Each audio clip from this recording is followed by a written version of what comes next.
Workbench Conference in Atlanta, Georgia, a conference for content creators specific to the maker community designed to give instruction and insight on building your social media presence, business, and brand.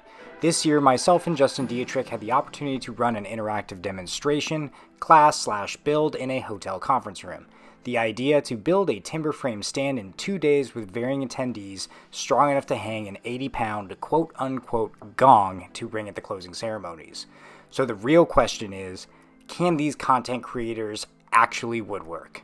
Stay tuned to find out.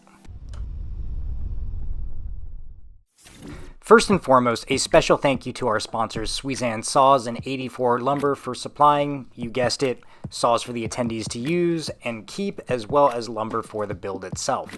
Now you may ask yourself, Chris, why are we on your porch? This doesn't look like a conference room in Atlanta, Georgia. And well, the real answer is that any good class begins with preparation from your instructors, and this was no exception. Full disclosure, there's no way that we would have built this frame from scratch in 2 days, especially if you take layout as seriously as I do.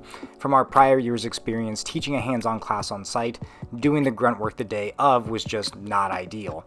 Therefore, this year, I took a full weekend to simply mark up my boards, lay out mortises and tenons, hog out mortises, and take care of all the tedious stuff so we could focus on cutting, fitting, and finishing. And since I'm a geek and love my Japanese tools, I opted for my best attempt at Japanese centerline layout using my Sumitsubo, an inkpot similar to a chalk line that is traditional for marking timbers in Japan.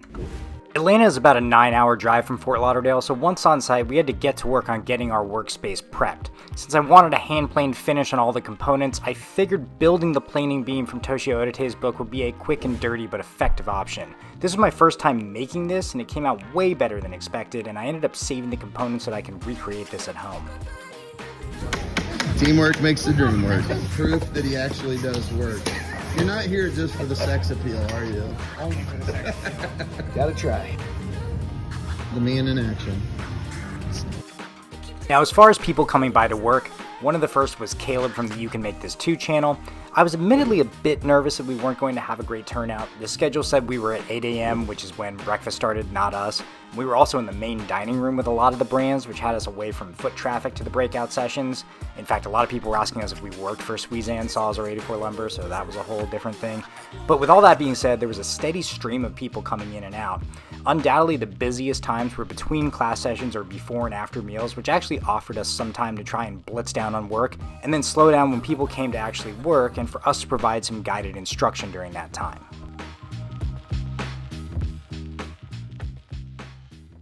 As I'm recording this, the electricity of sharing my love for Japanese carpentry tools is still kind of in the air. Justin and I were texting last night about how good that energy felt and how much we enjoyed seeing how excited people were to use some of these basic hand tools for the very first time, learn about the mechanics of using a Japanese saw, and in the case of someone who's very experienced with hand tools like Rex Kruger, to just branch out from pushing planes to pulling them. Bringing everything together was where things were getting dicey. After day 1, we thought we were in great shape on time for day 2. We even thought we were going to finish early. But on day 2, approaching the witching hour, we realized we were just barely going to make it. So instead of a full dedicated dry fit, disassembly, and reassembly, we just went full send and started slapping it together in the room for the closing.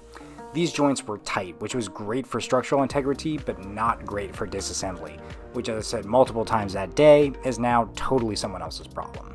After some persuasion with the commander and our friend Keith with some impressive knot tying skills, we got the steel hung and we were ready to let them see our gong, our big gong energy, our workbench gong.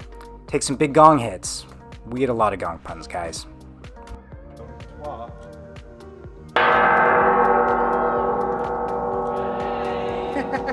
If you worked on this weekend, will you raise your hand at any point? Chris and I have done a few events like this together. It's really neat to see how many different people come through. This event is such a cool event, and I had an awesome time. And I just want to say thank you to everybody. JD, are you back there? JD Apex is the guy who cut out the gong. So until next year.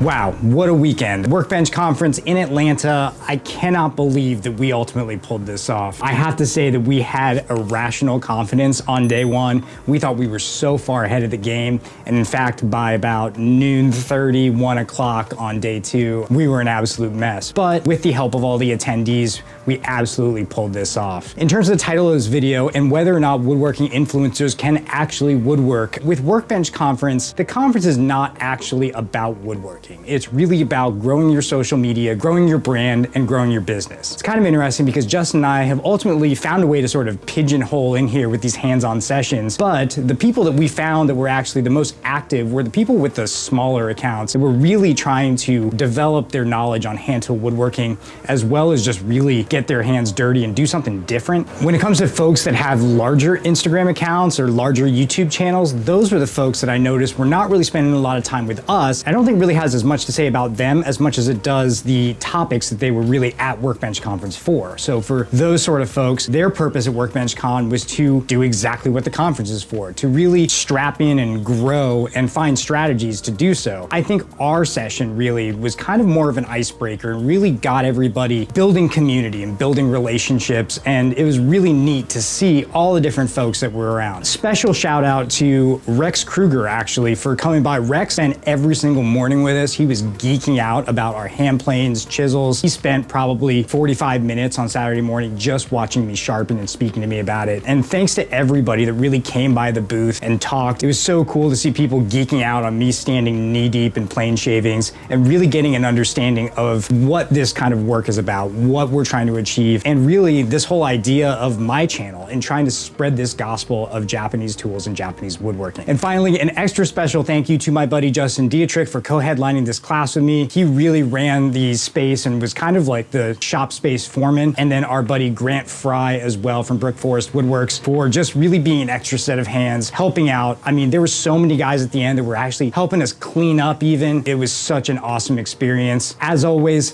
thanks for watching and see you next time here at Cowdog Craftworks.